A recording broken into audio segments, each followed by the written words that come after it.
Hello and welcome back. Today's video, I'm here to give you 5 things which we learned from the game against Sheffield United, where Luton lost 1-0 at home. Yesterday's performance, it was a much better performance than what we've seen in the past. The best performance under Matt Bloomfield, but hopefully we get our first win under Matt Bloomfield on Wednesday against Plymouth. It's a must-win game for us. So the first thing which we learned from the game against Sheffield United was that Asgard, wow, what a player he is. We said in the January transfer window we wanted players to come in and hit the ground running. He's done exactly that. I thought his performance yesterday just shows the levels of Asgard, and he can still get better. He's still a young player. If we get relegated, which is looking likely at the moment, he's going to be one of the best midfielders in League One. But fingers crossed we'll still be a championship side at the end of the season, and he could be a really good player for us at this level. But his performance yesterday, I thought, was brilliant. He had 6 shots at goal. When was the last midfielder to have that many attempts at goal? I can't think of it. Maybe Luke Berry, but apart from that, we don't often have our midfield players having shots at goal. One of his shots did hit the bar, and I watched the highlights back. I don't even think he looked before he had that shot. I think it was a no-look shot.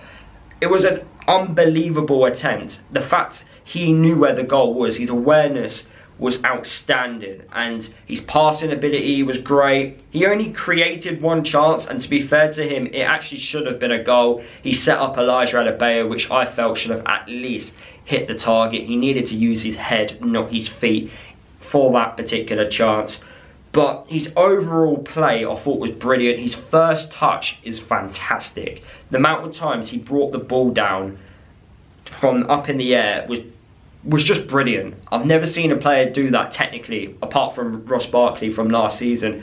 And it is a bold shout, but he's the closest player we've got to it, a Ross Barkley. And wow, what a player he is. And I can't wait to see him develop in a Luton shirt and just have some good memories. And hopefully they are good memories in a Luton shirt, and winning times can return back again at Luton. And that brings me on to the second thing which we learned from the game against Sheffield United, and our creativity was a lot better. We created 9 chances compared to the 1 chance, yes, that is right, 1 chance away against Sunderland. And why was we so much better at creating opportunities? Well, we kept the ball better. We weren't losing possession of the ball so easily. And you have to praise players like Walsh, Asgard and Nakamba. Walsh, for me, that was his best performance in a Luton shirt. It was a very disciplined performance. He had 91% passing success rate throughout the game against Sheffield United. The last player to do that was Clark against Preston. So it's not something we often do every single game, but it's something which we need to do more of, because when we do it well, what happens? We create opportunities, we progress up the pitch. You need to be able to keep the ball. We can't keep getting turned over and giving the ball away cheaply. But in the first half, I thought we were outstanding. We were just missing that clinical edge in front of goal. Of course, in the second half, Wilder, he tactically adapted, he matched us up in terms of formation, and he understood that Walsh and Asgard were our biggest threats in the midfield, because we were winning that battle. In the second half, that did change. I wasn't expecting us to dominate the game for 90 minutes, but we still had some spells in that second half, which was good. We just needed a little bit more up top. And moving on to the third thing which we learned from the game against Sheffield United, and I've put down subs, because under Rob Edwards, we were used to seeing subs happening so late on in the game. Last 5 minutes, Joe Taylor would come on and have 0 impact.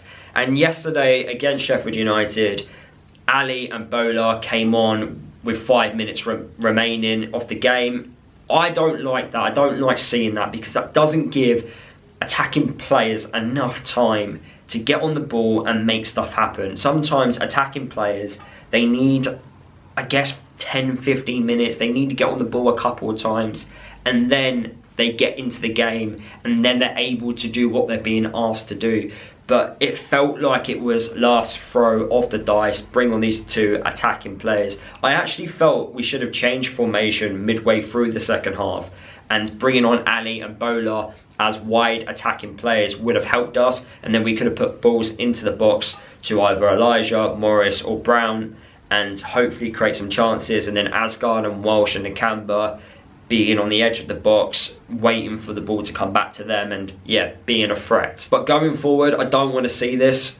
What's the likelihood of a player having an impact when he's only on the pitch for 2 minutes? Moving on to the fourth thing which we learned from the game against Sheffield United, and that was Cal Naismith. What a performance he had, and what a difference he made starting for us. It was his first start in a Luton shirt in his second spell.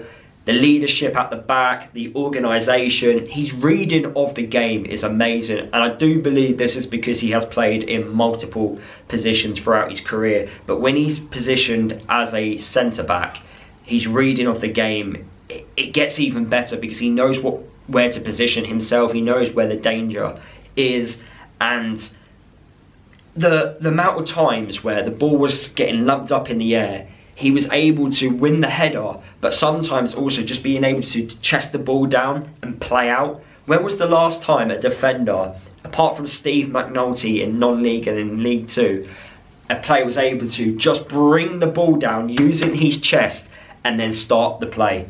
It was brilliant seeing stuff like that again, and he looks the same player. He honestly does look the same player as last time. Of course, there were 1 or 2 hairy moments in misplaced passing, but overall his performance was amazing. He also completed the most defensive actions compared to any of our other defenders with 9. I thought he had a really good performance, and it's nice to see him back. I feel like if we are going to be playing a back 3 or back 5, then Cal Naismith has to be in that. If we're not, then it has to be a back 4. And moving on to number 5 of what we learned from the game against Sheffield United, and that is how badly we need Nordas to get up to match fitness. Because Morris, Elijah Adebayo and Brown, that's 3 strikers, they are just not doing it for us. It's been a problem all season. I made a video on this, on Luton's biggest problem, and that was scoring goals. From open play, we're not scoring, we're not clinical. We're now creating the chances, we now need to start taking them. And when you've got Elijah missing those big chances like he did yesterday, it doesn't help. And Morris, despite having a couple himself, he doesn't get those clear-cut opportunities. It's always Elijah who gets them compared to Morris. For me, Elijah's performance just was not good enough yesterday. Take that opportunity away, his overall game I didn't think was good enough. And I like to use my eyes before looking at the stats, and I felt my eyes were saying to me, he's not winning his battles. And he wasn't. He actually lost 17 out of 23. So he only won 6 battles. He lost 17 battles, whether that was in the air or on the ground. That is not good enough. And you compare that to Morris, and I thought Morris won quite a bit in the air yesterday, and he did. He actually won 13 out of 24. So 50% success rate at least for Morris. Whereas with Elijah, he's lost 17.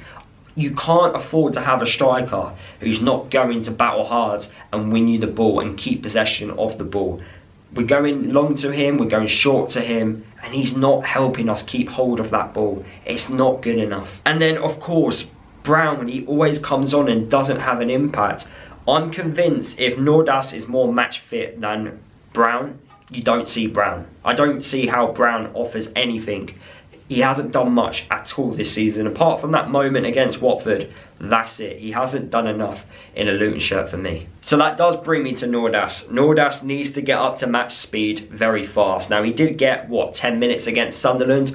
I was expecting him to get at least 15 to 20 minutes against Sheffield United. He obviously didn't come on, but against Plymouth, he's got to get 20-30 minutes. He's got to get some minutes at some point. Otherwise, we're never going to see him anytime soon, really. I know he was in pre-season in Norway, so it is a massive right. Pre-season straight into it. I don't know what stage in the pre-season he was at with Norway. I think they didn't play any games, so he's kind of like coming in really fresh. So yes, you don't want to throw him in and for him to break down straight away, but at the same time we kind of need a striker now because no one's having an impact on the top end of the pitch. Maybe we should have brought in another striker just for the meantime, but we are struggling up top. But I do recommend us actually playing Ali up top. He did play as a striker for Exeter, so I would rather play him, someone who's actually ready and match sharp, rather than someone who isn't, and over players that are just not doing it up top. So why don't we play Ali and also Morris up top in the game against Plymouth, as I can probably see us playing the same formation as we did yesterday against Sheffield United. So that is the end of my video. Hopefully you did enjoy listening to my thoughts on the 5 things we learned from the game against Sheffield United. I did think it was a much better performance, but we need to get results now. We are in result business end of the season, and if we don't pick up a win anytime soon, yes, relegation to League One is happening. Drop a like, comment below of what you learned from the game. Subscribe to my channel if you are new. If you would like to become a member on my channel, the link is in the description below. You get perks if you do become a member. And yeah, I'll see you guys in tomorrow's video.